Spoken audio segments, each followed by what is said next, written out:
So the other day I was talking to a friend and I was telling him I wanted to go and get my master's, but I had all these thoughts that I wasn't good enough. I was thinking, what if there's all these papers I have to write and I've suddenly forgotten how to write a paper? What if I go and I fail? What if I don't have the smarts to compete with the other students? And he said something, y'all, that I was not expecting. He said, "That's a lie." And I just stopped right there like, what? I was speechless. That's a lie?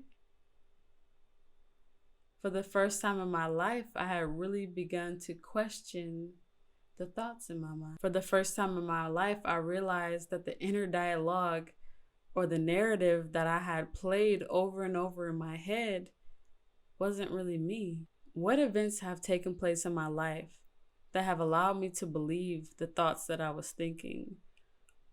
And I began to reminisce over my childhood, some of the things my parents had told me as a child. And I'm also in the military, so I had my fair share of drill sergeants telling me some pretty nasty things. I believed I was incapable. I believed I wasn't smart enough. I believed everything that everyone else told me to believe about myself. And what that did was, it stopped me.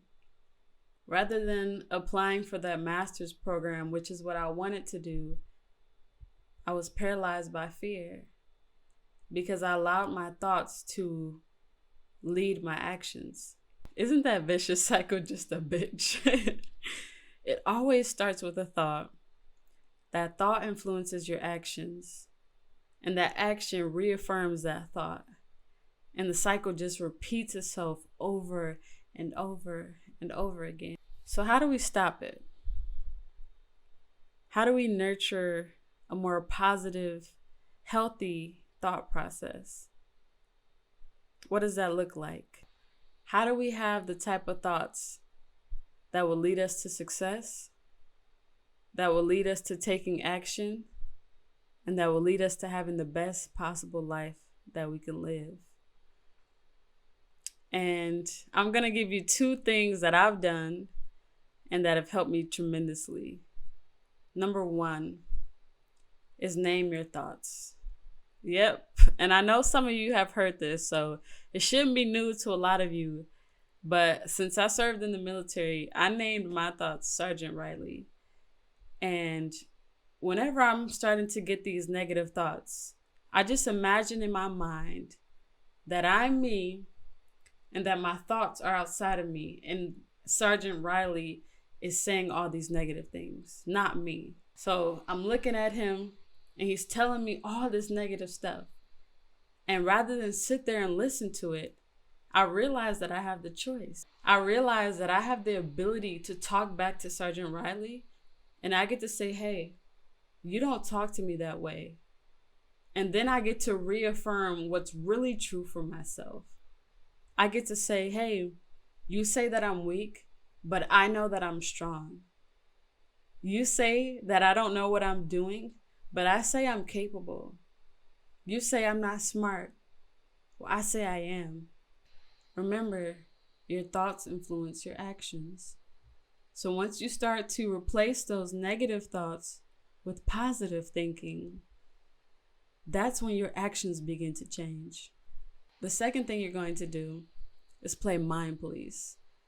And so the way that this works is whenever you start to have negative thoughts, the first thing you need to do is go be by yourself. Because this is going to start to quiet that mind. When you're around a bunch of people or a bunch of distractions, your mind is clouded by everything that's going on. So go be by yourself and get out that pen and paper and begin to write down these negative thoughts. And you're going to start to investigate them. So what that means is, let's say there's an important speech that you have to give tomorrow.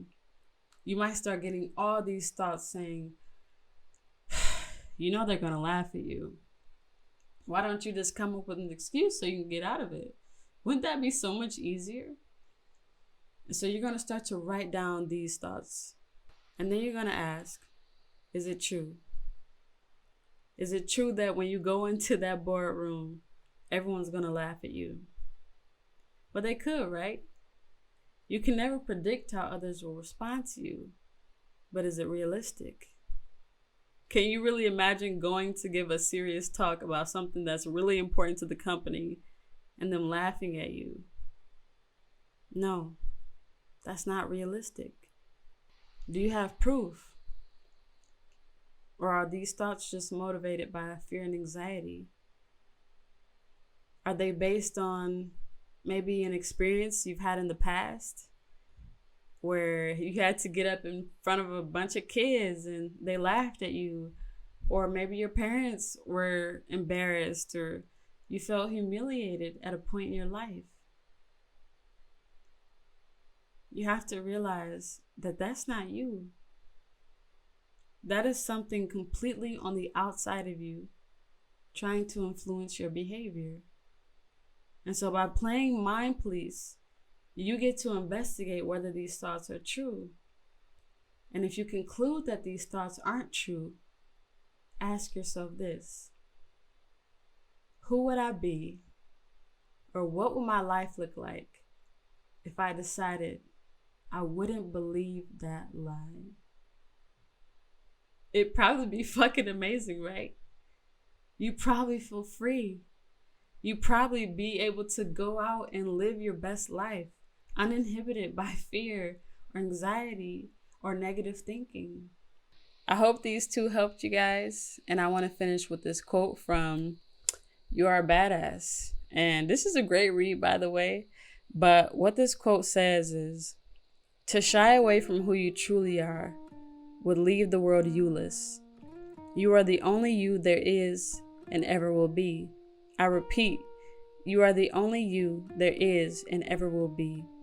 Do not deny the world its one and only chance to bask in your brilliance.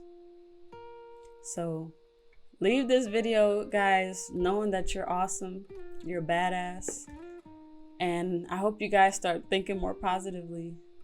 Peace.